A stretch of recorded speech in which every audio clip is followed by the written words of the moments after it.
Alright, so I'm not the kind of guy that likes to just follow instructions and randomly troubleshoot. I want to know exactly what I'm looking for and why things either work or don't work. So here's the schematic of the complete four-wheel drive system for the CK trucks, 96. I have no idea if there's slight variations, 95, 97, 98, I don't know. I know this is good for a 96 because these are the 96 factory service manuals. But anyway, the part that we're looking at, the harness, is right here. Remember, we're looking at these. We're going to check the voltage at these pins at the transfer case under the truck, and then we're going to check the ground. The ground is the ground. This is the transfer case control module, the computer for the four-wheel drive. These four pins here, these four channels send voltages, various voltages back and forth from the transfer case motor to tell the computer what position the transfer case is in. So is it in 2 high, is it in 4 high, is it in 4 low, or is it somewhere in between or even stuck in between? That's how the computer will know, and the computer's telling us something's funky with this positioning because that's the code. We got code number 2, which that's what it is. And then we have a reference voltage. So what we're going to do here is check all of these pins for voltage and check the ground and make sure that's good. And just over here, remember I said underneath the truck there's another harness on the other side of the transfer case motor. That's this one right here that is just literally the power to the motor that kicks it in from the computer.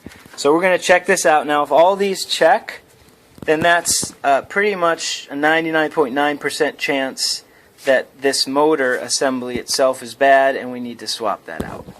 Again, I know I'm going into a lot of detail, but it's just the way I am. I want to know what I'm checking for rather than just, grasping at straws in the midst of a bunch of, forums and suggestions that people have. So this is a surefire way to see exactly what's going on. It may just be a short somewhere in one of these wires. It may be a dirty harness somewhere. We don't know. But before I spend $100 or more on parts, it's worth doing an hour's worth of homework.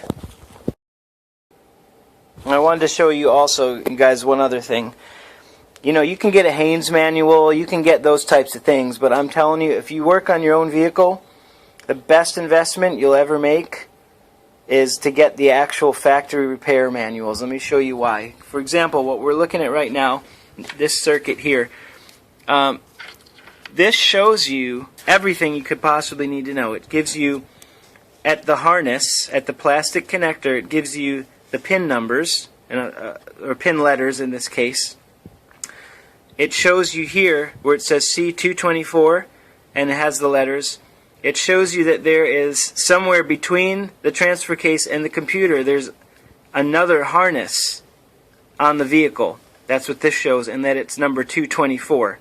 Then it shows that it goes through a grommet, and here it shows the size of the wire, and it gives you the colors of the wire, so you can actually use that to find which wire you're looking at. And then it gives you the pin numbers at the computer itself, the pin numbers that correlate to that harness. So I'll show you why this is so important. Pin 224, or sorry, connector harness 224, we can go over in our book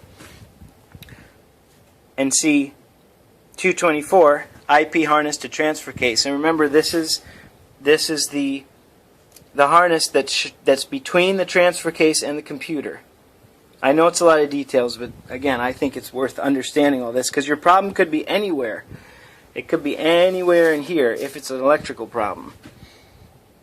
You can go over here and see the actual connector, C224. You can see the pins, you can see what it looks like, and it gives you all the information. And then you can even go a step further, and let me just find it here.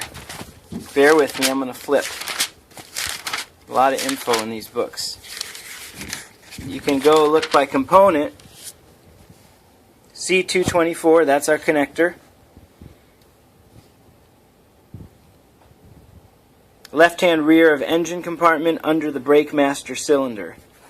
So you can actually go and find exactly on the vehicle where this harness is. It's under the brake master cylinder. You can take it, find it, get it apart, clean it, and make sure you don't have a connection problem there. And again, to really troubleshoot these systems, you've got to You got to know what you're, the problem could be anywhere. You can't just start throwing parts. Alright, so we're going to go ahead and test all of the circuits here. We should be getting 5 volts on all of them, and then the ground should be good. So there's one. You can see it's right on 5 volts. There's 2. 5 volts. 3. 5 volts.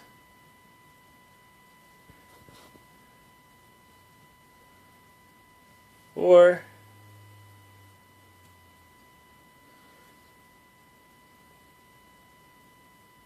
And it looks like that one's more than 5 volts. But we're getting voltage at all of them, so and then we're going to switch over to our resistance and make sure that we're getting a good ground. So what we're looking for is less than 2 ohms on this one. And you can see, I'm trying to hold it on there. We're right at we're less than 1, so we're good. So it would appear to me that this is a clear case of a bad motor. And then at this point I feel good enough to get the motor and swap it out and then see if that solves the problem. If not, we'll come back. Again, I'm just going to try one more thing. You saw everything I did. When I went ahead and when I put this connector back, I actually realized it was loose and dirty as well. So I just want to try one thing. I'm going to clear, I put it in there and seated it properly and cleaned it. Cleaned all the connectors, and I'm just going to reset the trouble codes and or reset the computer to remove all the codes, and then just see if maybe it was, it might have just been a bad connection at that harness before I go and buy the motor. So we're looking here again at the to clear the codes on the transfer case control module. You have to remove fuse number 2, which is a 20 amp transfer case fuse. You can see on the block diagram here that it is right there.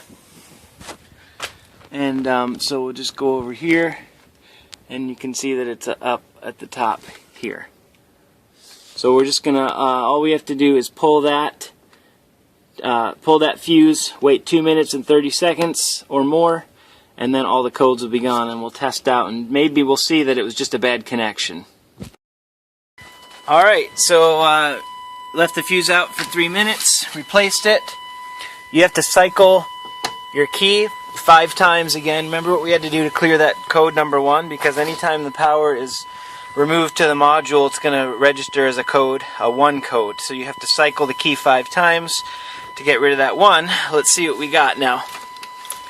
Still have all the indicator lights, and now I'm showing a position just from unplugging and cleaning and removing that harness.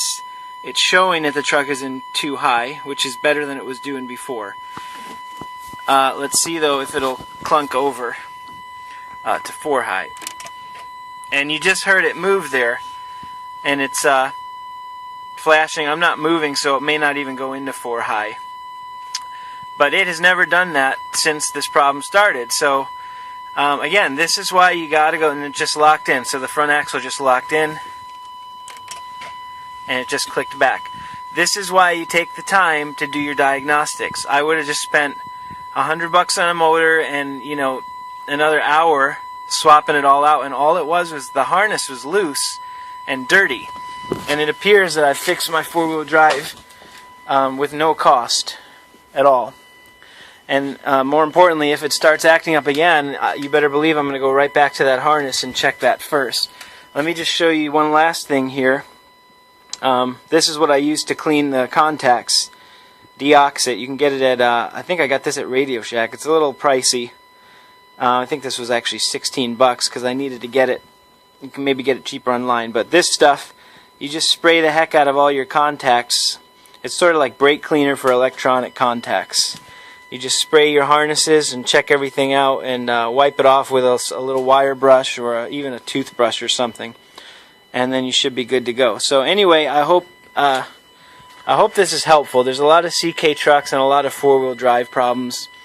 This problem could have taken us anywhere. I mean, it could have been the motor, it could have been wiring, it could have been the module, it could have been anything, but it was